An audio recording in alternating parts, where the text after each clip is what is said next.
thought 9 was a quorum here, that's why. Well, let's at least start with the, in the beginning. Why don't we do introductions, if we would, please, starting with John. John Cunningham, Contra Costa County. Yvette Ortiz, City of El Cerrito and WICTAC. Barbara Hawkins, City of San Pablo, and WICTAC. Jeremy Lokirko, City of Walnut Creek and Transpac. Heather Ballinger, City of Walnut Creek, representing City County Engineers. Tom Reyes, Tri-Delta Transit. Michael Tanner, BART. Steve Kersavan, City of Brentwood. Ruby Horda, County Connection. Oh, Dina LaCall, Caltrans.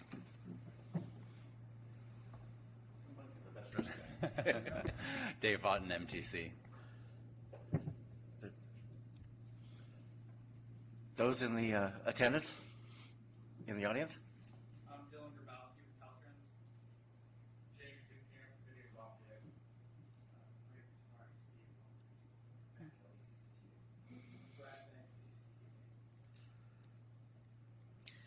First item of business is public comment.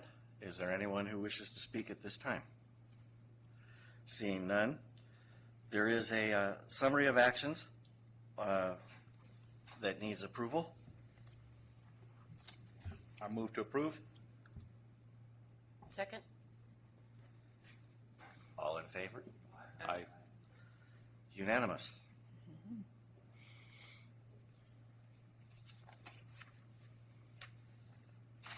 I guess, Brad, you're going to cover for Isham? Yes.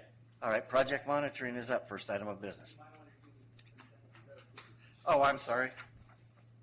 I should have put my glasses on. I thought it was under summary. We have a consent calendar with an attendance log and a funding summary. Or, excuse me, with the attendance log. Do I have a motion? Move to approve the consent calendar. Second. Let's do it easy. Anyone opposed? The ayes have it, silently. Item 3, Brad, project monitoring. Thank you. I'm here for Hisham, and he's left me this nice email for me to pass on some observations that he made. What's in your packet is the delivery status project list of projects that are getting funding from the STIP and from the OBAG funds, from the first round of OBAG. Attachment A is the status of the STIP projects. Attachment B are the OBAG projects, and they're divided into two categories, those that are programmed in fiscal year 2016 and those programmed in 2017. For the projects in this fiscal year, 2016, there are 5 projects that have been obligated. 2 are waiting for their E76, and there are 3 who have yet to submit for their E76, and they should be doing that post-haste, as we like to say. And there are projects in Clayton, the Concord, the county, and Pleasant Hill. Projects that missed the deadline are at risk of losing funding and need to get going to get their E76 requests in. Attachment B on page 36 shows that there are 7 projects, about $14.8 million in federal funds that need to be obligated by the end of November 2016. And attachment C shows inactive projects, and both El Cerrito and the county have projects on that list. And if you have any questions, you can contact Hisham, or after January 1st, you can contact Stephanie, who will be back from maternity leave. And she has a very cute little baby.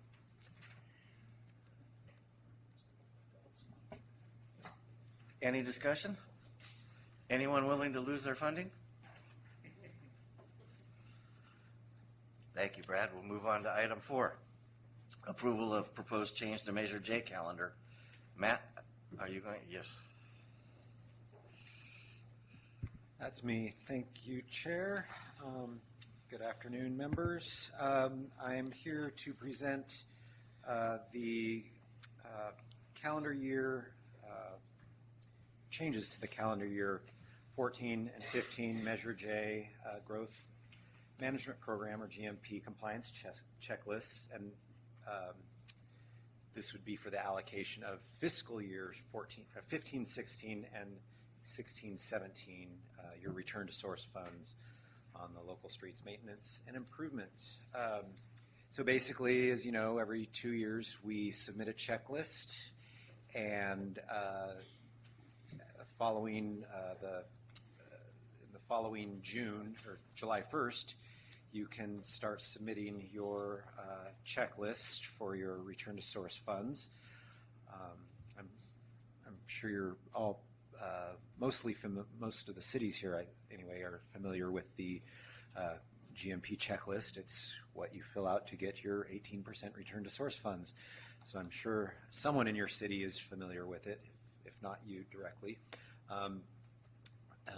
This is important because it's how you get your 18% back. So we're about to send out the checklist, but we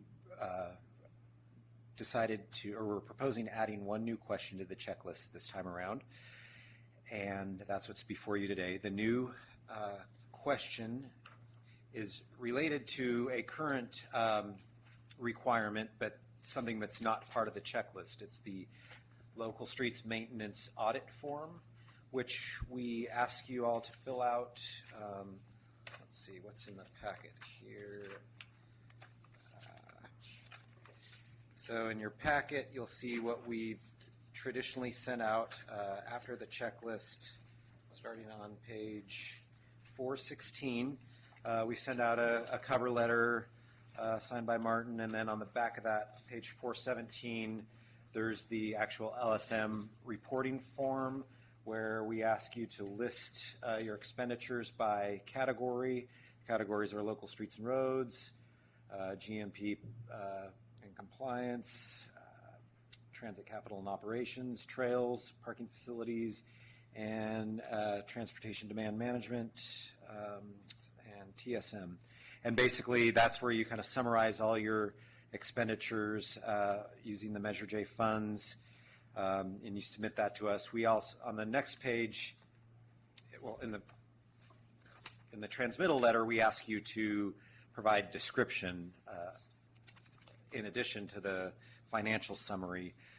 So the next page, 418, provides some guidelines for project descriptions.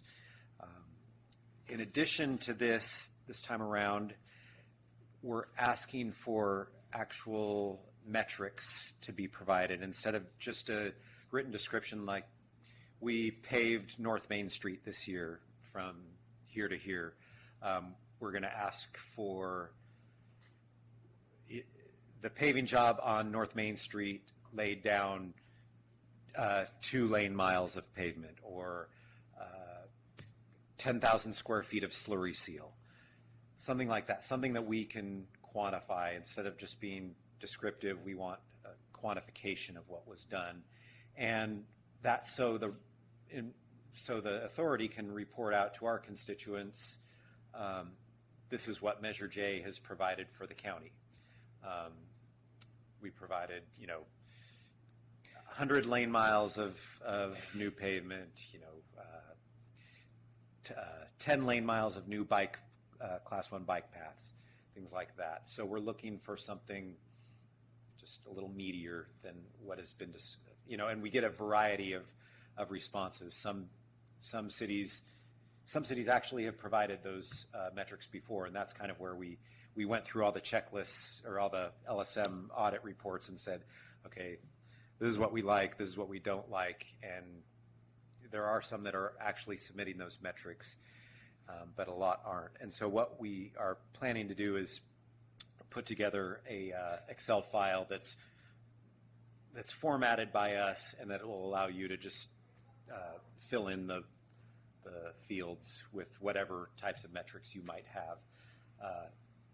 We've noticed some people report square feet, some people report square yards. be nice to be more consistent there, but we're willing to allow you to report however you traditionally report. We can do the conversion on this end, but we do want some sort of quantitative metric on these. Let me get back to the matter that is before you hand. That is the actual addition to the Growth Management Program checklist. And so what we are proposing adding is the question. Already passed it. Okay, thanks, Brad. The question would be, has the local jurisdiction submitted a local street maintenance and reporting form for eligible expenditures of 18% funds covering fiscal year, and it would be 15-16 and 16-17. It would go at the end of the checklist, and it would be a requirement, so you would not get your 18% forms unless we received an LSM audit reporting form back from you. So that's our proposal, and I'm willing to discuss the addition of the question as well as any questions you may have about the reporting metrics. Matt, basically what you're saying is instead of telling you we spent $1 million, you want to know how we spent that $1 million. Exactly. Specifically in project terms so that you can say, okay. And right. not just on this street, but this much of this street, and we'd prefer some sort of measurement, whether it be linear miles, lane miles, miles of bike path, square footage of slurry seal, things like that.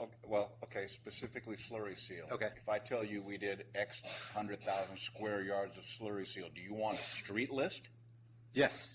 So the more data, the better. We're going to ask, the spreadsheet would basically have a spot for the project and then the metric, whatever. Okay.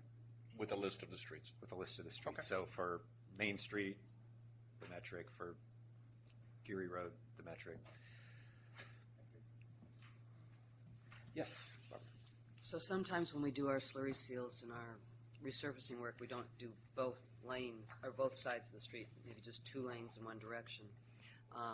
So when we say lineal miles or lineal feet, is that going to, how are you going to want us to be more specific than and add? Whether it's northbound or southbound. Yeah. You could put that in the description, Okay. but this is going to go into kind of a overall countywide summary, so we won't be getting into directionality at that. Okay, I get how it'll be summarized. Thank you.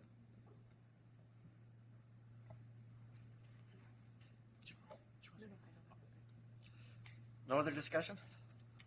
Okay. Matt, I assume you want us to approve the proposal? I would appreciate that, yes. Do I have a motion?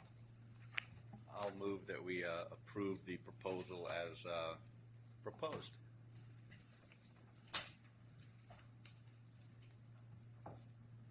Second. Okay, all those in favor? Anyone opposed? Ayes have it. Thank you, Matt. Look for a new checklist and LSM auditing report form in your mailboxes in the coming month. Not mine, you send them to transit operators, right? You're off the hook. I was feeling left out.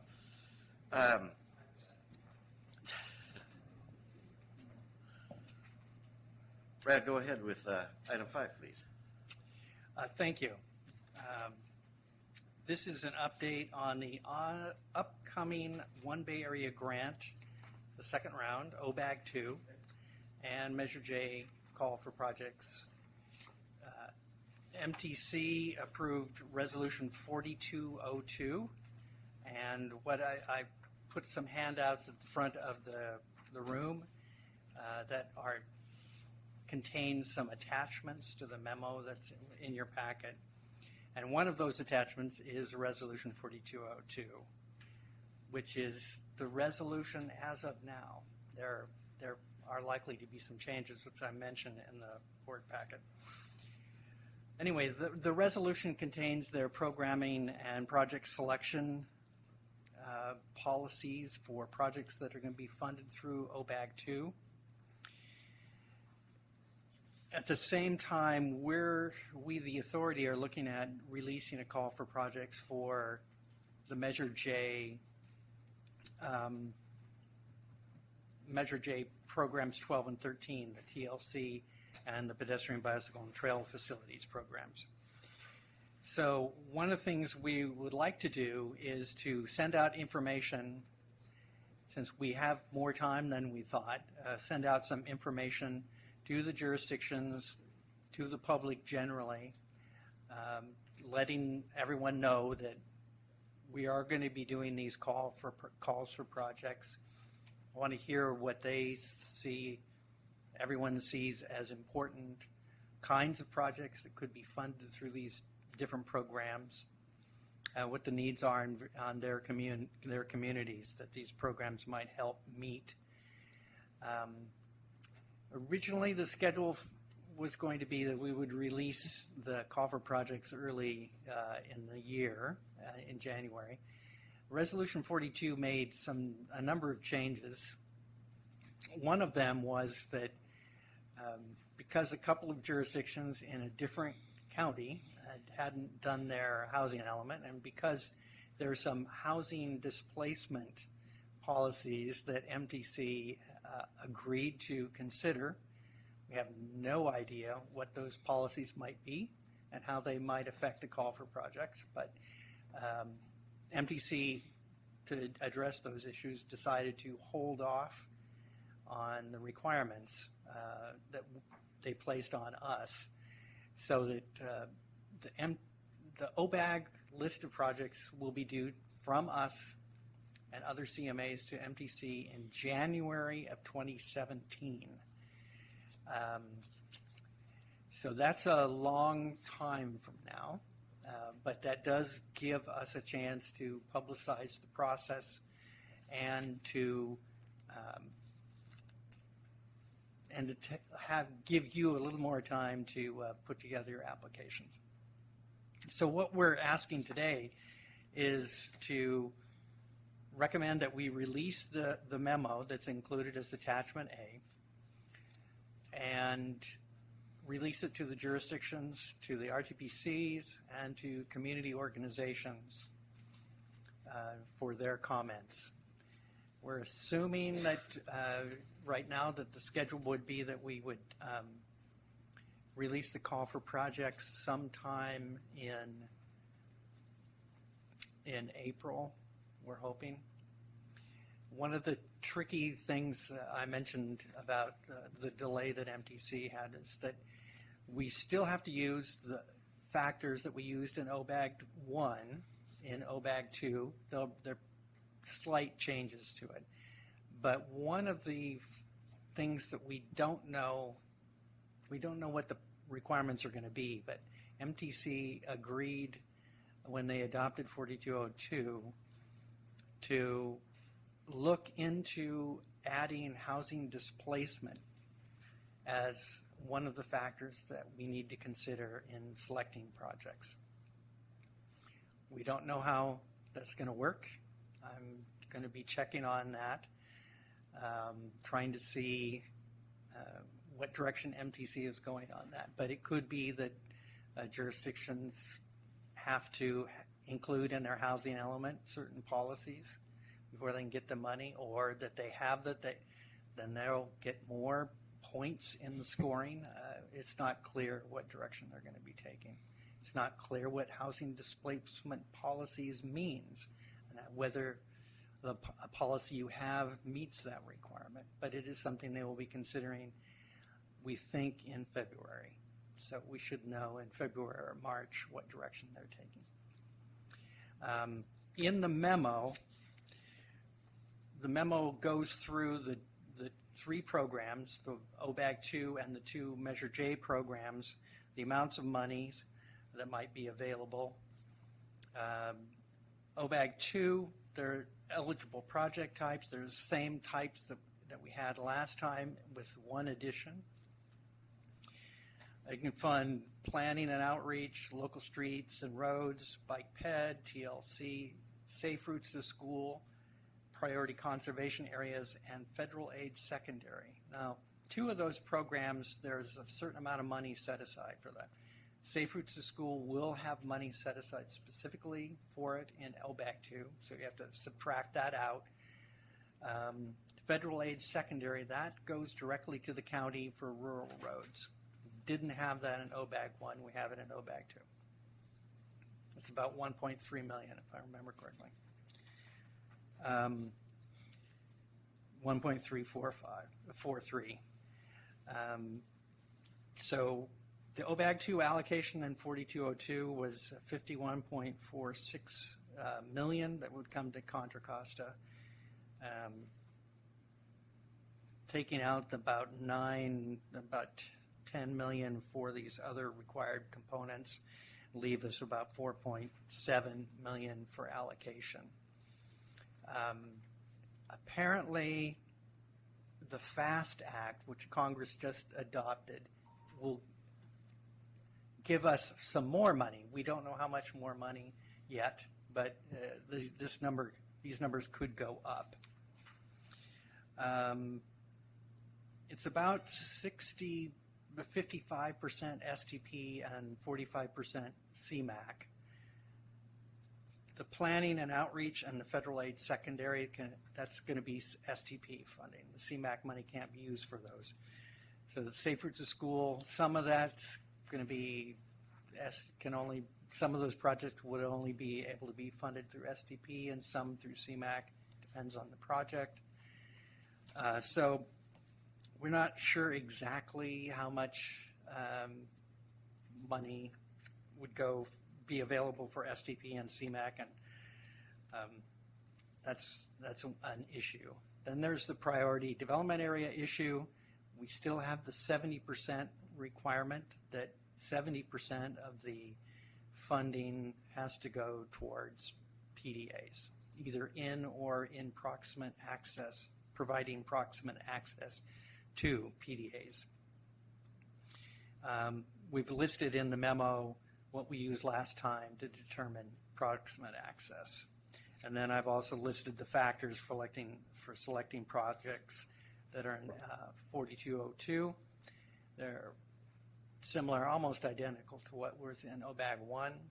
There are the housing displacement policies that will be added in there, maybe, somehow. Then there's the requirements that you all will have to meet if you're a jurisdiction to get money.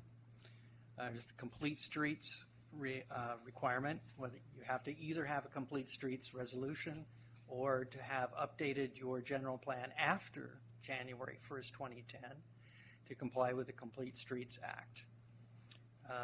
There are 4 jurisdictions MTC identified as being out of compliance. I won't name them. They know who they are, and they either are or are in the process of complying, or will be in the process of complying. Housing element, everyone's compliance with that. There's a local street maintenance requirement, and then I mentioned again the housing anti-displacement. And we have to do outreach, and releasing this memo would be part of that outreach to meet our Title VI requirements. And then there are a number of other federal and MTC requirements on project delivery and local match. The memo also goes into the TLC program and PBTF program and Measure J. And at the end, it raises some issues that we'd like some feedback on, and you may think of some other issues that you think, after thinking about it, that you think we should also address. One of them is the meeting the 70% PDA requirement, which I mentioned earlier, how we do that. And it's related to the next one, which is local street maintenance. Last time around, we used the STP funds for either CMA planning or local streets maintenance, the majority to local street maintenance, which we allocated to every jurisdiction that was eligible, which was all the jurisdictions, by formula. So if we take that approach, again, if we do that, we have to figure out how to do that and still meet the 70% PDA requirement. So that's going to be tricky. Last time we did okay. We were way over the 70%. But how many street maintenance projects do you have in your PDAs after you did the first round? That's a question we have to ask and answer. There's also the criteria for selecting projects, what tweaks we can make. The attachment handout that I gave today, the last part of that attachment were the criteria that we used for the OBAG process in 2013. And then there's the whole issue of how we might meld the, I like the word meld. I learned it when playing canasta when I was a kid. Anyway, melding the OBAG 2 and the Measure J funding, they're similar programs meant to achieve similar purposes. The Measure J funding is more flexible in a lot of ways, but it has its own requirements. And we're looking for ideas that you might have on how we might be able to use the different funding sources to achieve purposes that we might not be able to achieve if we kept them all separate. And we're hoping to have a coordinated, consolidated call for projects with one application where at least some of the basic information on contacts, project description, other things that you'd have to provide no matter what source you were applying for, and then having different questions for depending on what program you apply for. So what we're asking for, or your approval to send this out for review by the jurisdictions, the RDPCs, and the public. What you're sending out, though, is just kind of a guidebook. You're not actually sending out the application at this time. That's right. That's right. If I might piggyback on that, Brad, we can't do a Vulcan mind meld here, so I can't get this out of your head. Not yet.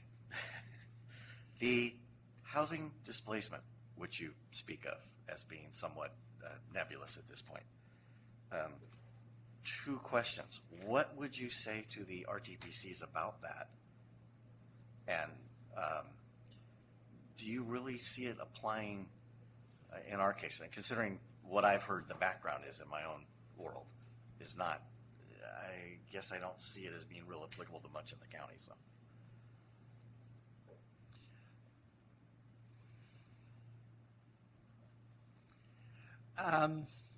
Housing displacement is a big issue, especially in some parts of the region. Rents are going up or have gone up substantially in San Francisco. They're going up in Oakland. And that has led to displacement. And the Mission District is probably the most publicized place where that's happening. And there are a number of advocacy groups who have attended a number of MDC meetings and have made housing displacement a hot issue.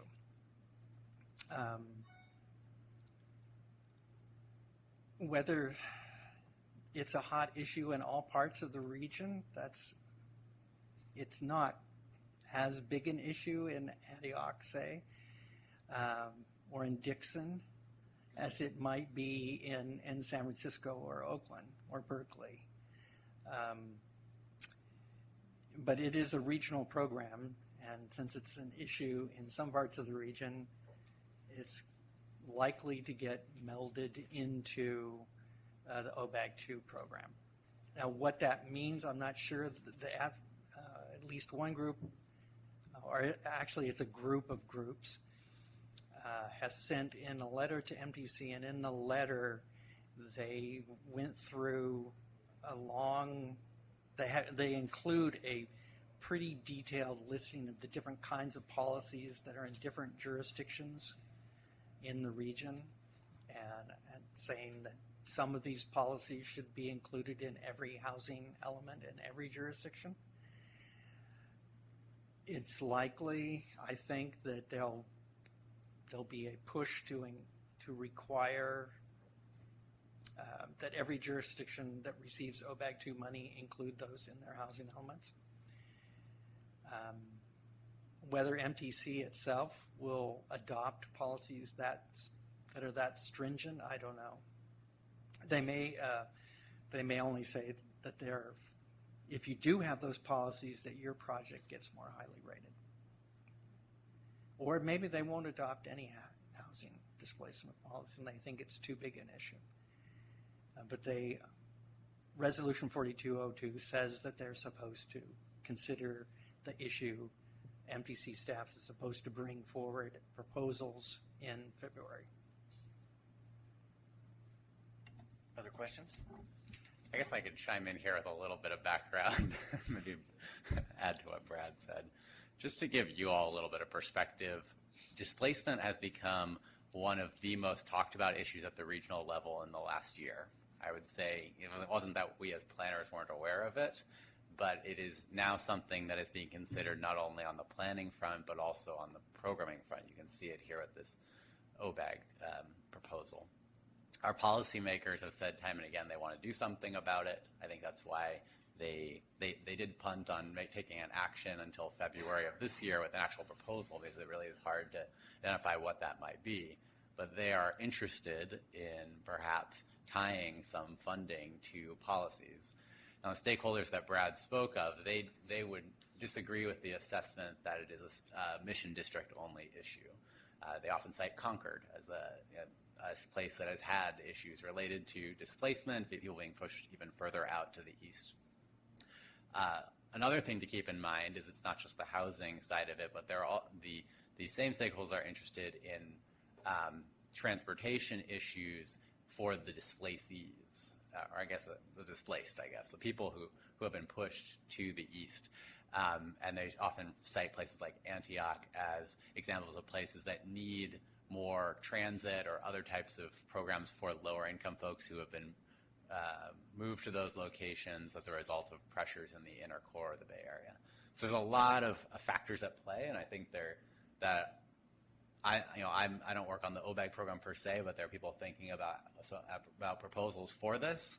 We've seen proposals from the stakeholders who would like to tie it to a set of policies up to and including rent control as ways to give bonus points to certain projects based on the jurisdiction.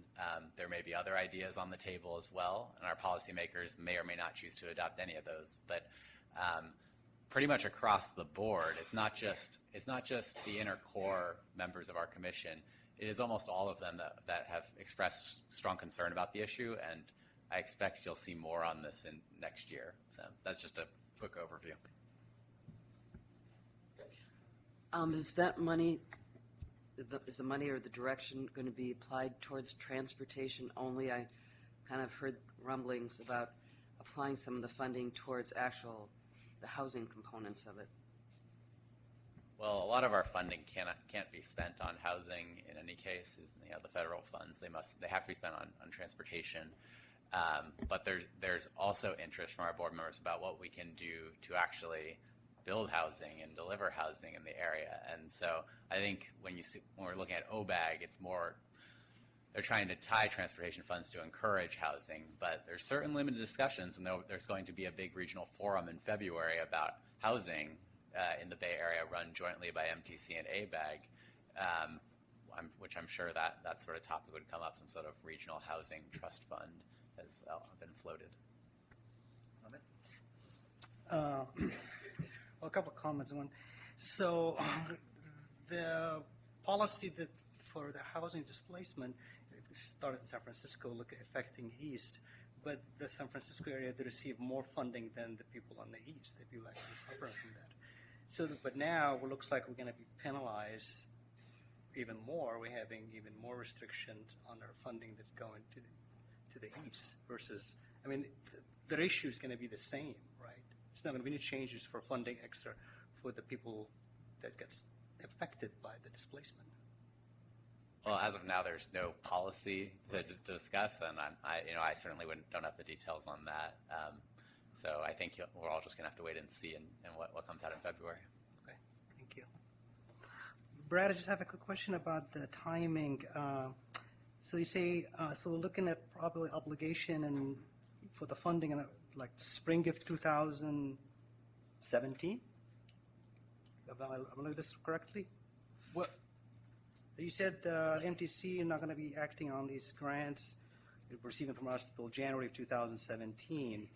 The schedule is that the CMAs, like the authority, have until January 31st, 2017 to submit their list of recommended projects. Correct. Sponsors have until the end of February 2017 to enter their projects into FMS, the Fund Management System, the database. I'm not exactly sure, Dave, I don't know if you know whether they're going to adopt. I think they'll probably adopt the final list or approve the list in March of 2017. Okay. When your deadlines will be for submitting your paperwork to get your E76 will depend on what you're programmed, and the programming years are going to be they're 5 years, 18, 19, 20, 21, and 22. So we're talking a long, exactly. 10 years out that some of these projects will take to get funded. Thank you. Anyone else?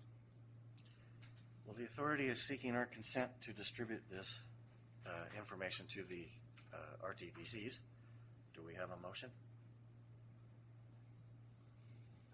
I'll make a motion, but I just going back on the locals, do you want more of a dialogue on those issues that you have at the end of your report, or are we talking today about like the local streets fees or no? Well, right now I'm just asking,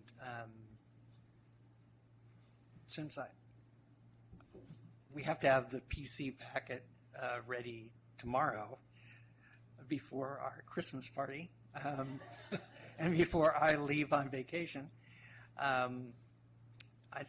If you have any thoughts or any changes to this, I've got maybe 4 hours to work on it.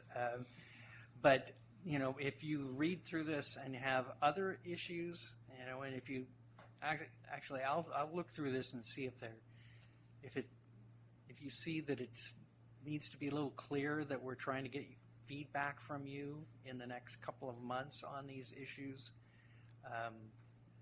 You see a better way to make sure that people see that is what we're trying to do here. Let me know, and you have until the authority packet in the middle of January.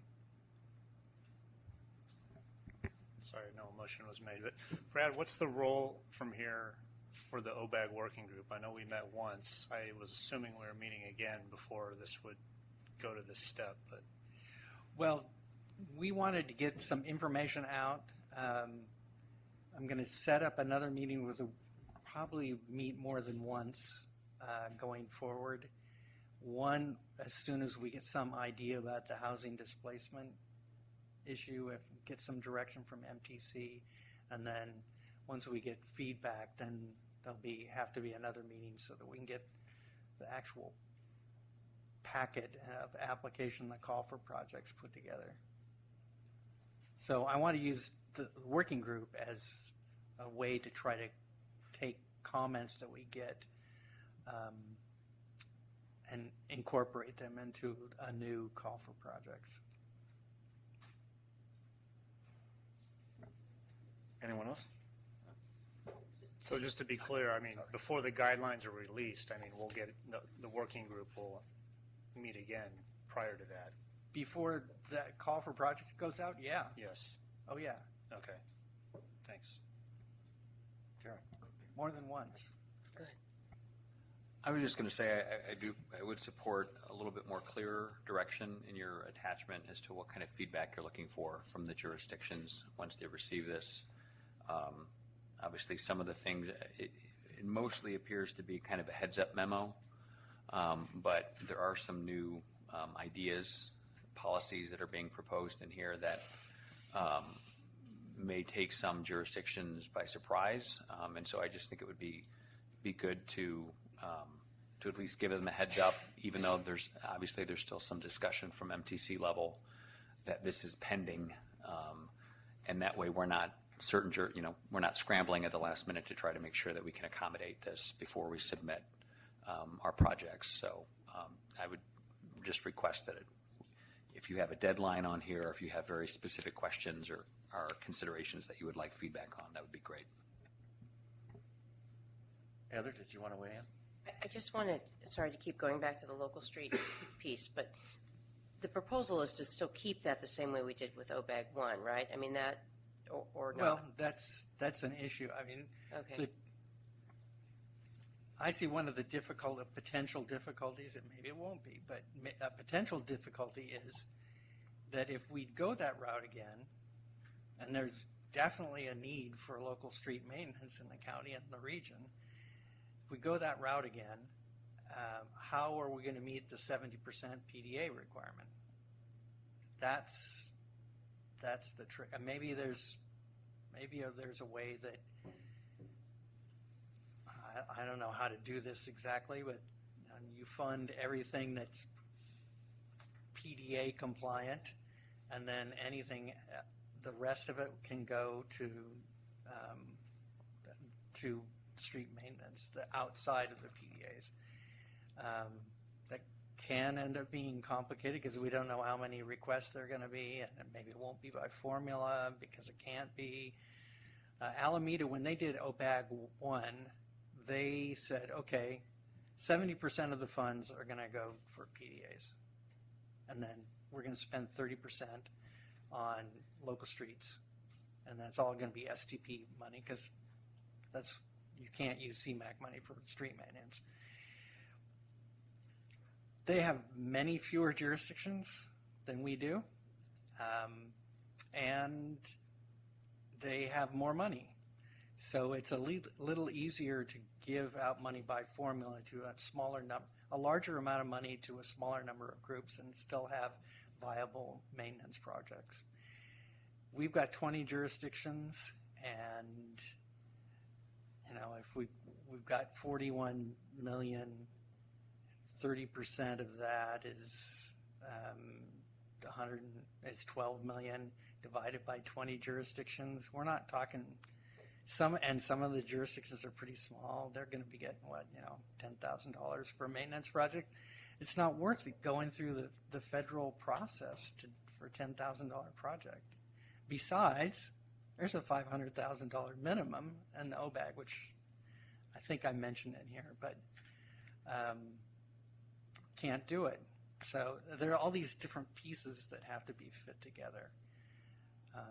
I do know that I've heard from other people there's an interest in trying to get local street money out, but we have to figure out a way to meet these other requirements to do that.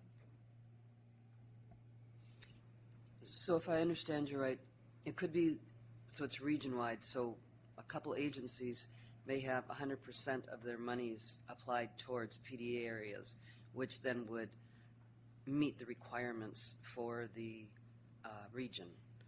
Or is it per agency that they're looking that the monies be distributed, some of it be, because it could be region-wide, it might be more flexible. It's county-wide.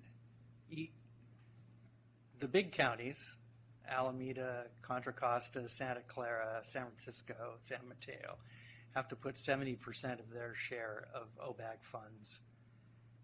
It's not all the OBAG funds. BFFA, federal aid secondary, that doesn't count. They take that off the top.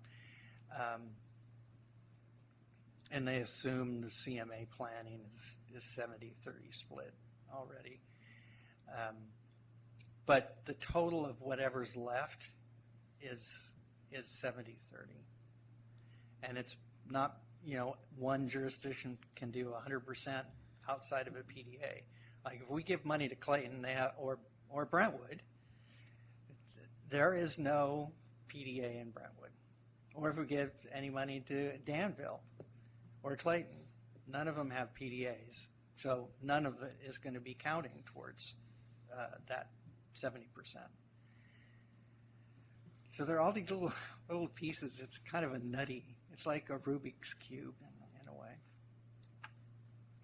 Maybe that's not a good metaphor, but I'll just say it's a puzzle. Just another quick question on the timing, if you can. It looks like you're trying to do a coordinated effort for the call for projects for the regional OBAG 2 and the local Measure J. Is there a point when, if MTC continues to have conversations into the middle of next year, that we just move forward with the TLC and the PBTF program, or are we also firmly skipping or kicking that can down the road too, if that's what happens? If it looks like it's going to be really, really delayed, we'll probably just go forward.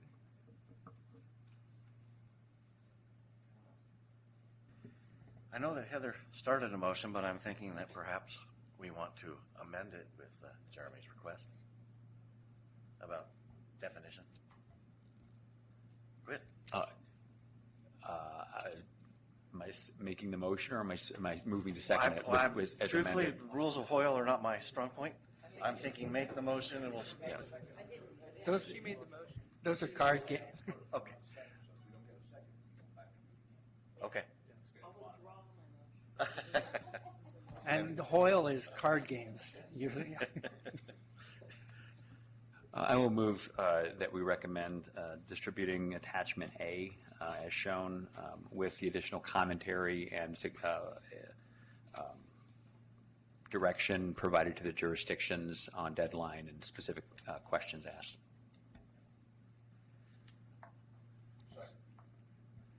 All those in favor? Aye. Anyone opposed? Ayes have it. Before we adjourn, does anyone have any additional business? I know there's not other business on the agenda, but we're always open for it. Does anyone have anything they want to bring forward? Okay, speak now or forever hold your peace, and I'll see you on January 21st.